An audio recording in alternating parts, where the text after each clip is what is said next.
it's Miss Rix here with another episode of Kids Quest. Thank you so much for joining me so that I can share with you another great Bible story. But first, a question. Have you ever had something really exciting to go to? Recently, my daughter had like an Aquatica field trip that she had to get ready for, and she could hardly sleep the night before. Sometimes it's hard to sleep the night before Christmas, the night before your birthday, or if you know that you're going to a really special place. It's really hard to sleep because you're filled with so much excitement. Well, that is how the Israelites must have felt. They knew that the day was coming really soon for them to cross over into the promised land. And so they had to remember all of the things that God had done for them.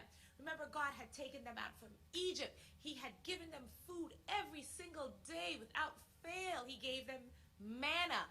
He had gotten rid of a lot of the other enemy armies for those Israelites. He protected them with a cloud by day and a pillar of fire by night. But today was the special day that they were going to cross over into the promised land. Now, Moses was gone and Joshua was the leader now. And of course, between them and the promised land was the Jordan River. Now, the Jordan River was a big river, and now it was a little more complicated because it had been raining recently. And so the waters from those mountains raced down into that Jordan River, and it made it an angry, rushing river. How could they possibly get across that and over into the promised land? But they knew, unlike their parents, that they had God on their side. And so Joshua instructed them to follow the Ark of the Covenant. He said, the priests will carry the Ark and they will go ahead of us. And as soon as they get into that Jordan River, God is going to divide those waters just like he did with the Red Sea, and we'll be able to cross it over into the other side. Well, on they marched. The Israelites marched following the Ark of the Covenant. The priests carried that Ark of the Covenant, and as soon as they stepped into the Jordan River, that's exactly what happened. Those rushing waters stopped, parted, and they were able to cross over while those priests stood holding the Ark of the Covenant. Every single one of them crossed over, and when the last priest finally stepped off of those banks, the water rushed again, completely rushed in like nothing had ever happened. But just like that, the Israelites had crossed over into the promised land. How amazing it is to watch God work when we trust and we obey. How about we sing that song right now? Trust and obey.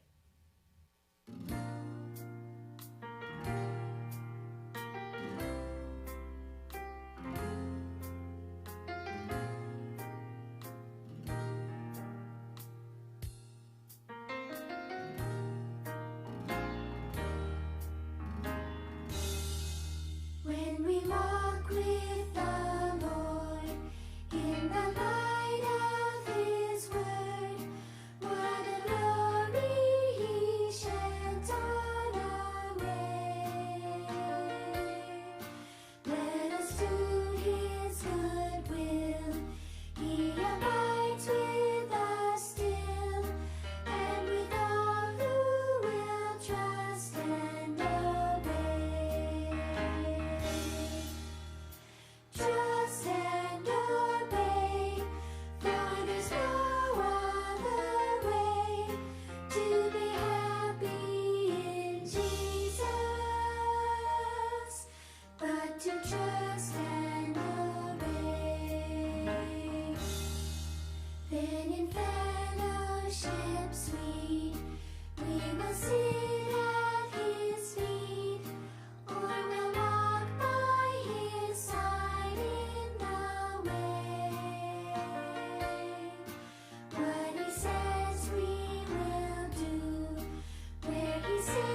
was for the people of Israel to cross over into the promised land. Imagine if their parents had done that 40 years earlier. They could have been there.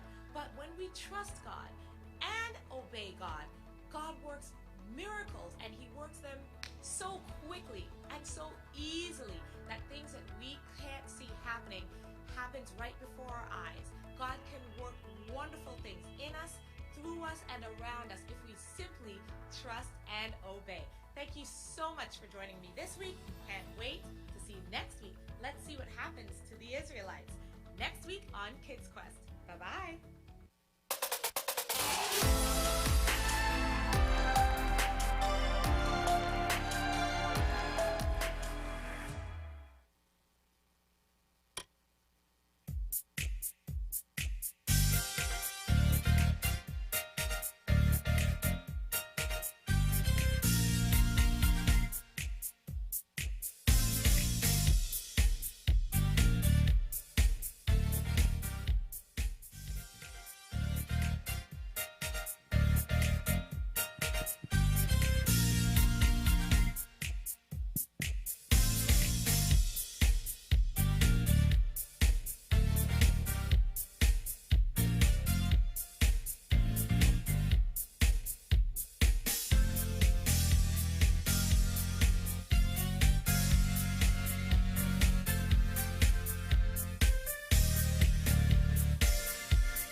want Thanksgiving to be different.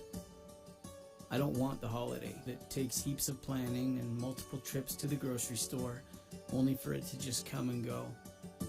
This year, there's not a hug I'll receive, not a door I'll walk through, not a person I'll visit that will be taken for granted. I want Thanksgiving to be different. In times past, we'd say the obligatory Thanksgiving prayer, hold hands, bow heads, fight eager appetites. This year, I want to feel the hunger, the eagerness to thank God for what we once hardly noticed, a quiet gratitude in our hearts for all the small things God's granted us. Whether the whole family is together, whether there's one seat or two left empty, if our table is full and abundant or feeling the sting of a hard year, whether we've seen deliverance through all things or received strength despite hard things, we will give thanks.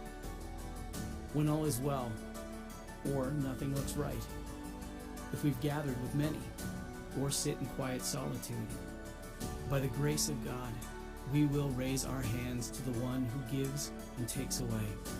So I come to the table on this special day and give thanks to the Lord, for he is good. His steadfast love endures forever. That is how we make Thanksgiving different.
Good morning and welcome to another service of the Patmos Chapel Seventh-day Adventist Church. Those of you who are inside right now, if you're happy to be alive, I want you not only to notify your face, I know there's a mask over it and we can't see it, but would you also notify your hands? Would you give God a clap of praise because he kept us through another week? Through danger seen and unseen, the Lord has protected and brought us together one more time. And for all of those who are joining us, in your homes, God bless you. Your home today is a sanctuary, and you are connected with us. We are one in the Spirit. We're one in the Lord. Those in the parking lot, God bless you too. God bless you real good. We are joined together by our love for the Lord and our love for humanity. Listen, today is going to be another great service. For those of you who are just new to this whole setup we've got, we're in a hybrid scenario where people are in various locations worshiping. We have our teens somewhere worshiping right now. We have our children somewhere worshiping right now. Those of you in your homes, in the parking lot, all over the place. We're now doing it different, but the one thing that's staying the same is we're giving God praise on this special day, the Sabbath. This is a day of rest, so don't worry about what others are thinking about you today. Rest from your desire to please other people. Rest from your desire to try to impress other people. Rest right now from all of that, and let's concentrate on God who has made our lives. Hey, we talked about life this morning. Those of you who missed Sabbath school, don't miss it next week. Don't miss it next week. I know you can get it so many different ways. You can get it on Friday night with Old School. You can get it on Sabbath morning with the Quad Squad. But we come here live and discuss the Sabbath school lesson, the truth of the Bible. Make sure you're here at 10 o'clock on next week. And we want you to tune in, those of you who are online, and participate in Sabbath school. There's a lot of stuff happening in our world, and it would be wrong if we didn't make mention of it. Ladies and gentlemen, the fight for social justice is not over. You are aware of that, right? Are you aware of that? Maybe things are so good in your life that you don't care about what's happening in the lives of others, but we are reminded on a daily basis that we never can sleep on the idea of social justice. First of all, when we're pushing spiritual truths, we're putting the cart before the horse when we don't take care of the needs of people. The way I describe it is, if someone is being choked and they cannot get air, they don't want to hear about what day the Sabbath really is. They don't really want to hear about eternal verities. They just need some air right now so that they can consider those deeper things, those higher truths. And I would suggest to you that right now we have an opportunity as Christians to be involved in making sure there are people who are getting air who right now are not. You know it. God has said it in his word so many times. If you're a Bible student, then you have to know that God loves this world, that he invested his life in people. And if we don't do the same, then we're not being like him. Some of us think that we're doing all right simply because we invest in what is true. We like to argue truth with people, and that's real cute, but God had not positive things to say about those in his day who were engaged in that and didn't care about people. Go back to Micah 6:8. Doesn't the Bible say, look, God is not impressed with rivers of oil, all the sacrifices and offering up the bulls and goats. You can't impress God with religious ritual. No, you can't. So what indeed does he require? What does the Lord require? He mentions three things. He mentions justice. He mentions mercy. He mentions humility. Ladies and gentlemen, he goes further in the book of Matthew 25 as it relates to justice, social justice. Jesus said at the judgment, he's going to be asking some questions about social justice. Did you care about the poor? Economic justice. Those without food, those without water. Did you care enough to do something about it? How about health care? Justice in the health care arena. How about the sick? That's what's mentioned. He even talks about prisoners. How about the justice system? Did you care enough to do something about it? Some of us don't even pray about it, let alone reach out and do something active about it. Ladies and gentlemen, if there's ever a time to get mad and sin not, that time is now.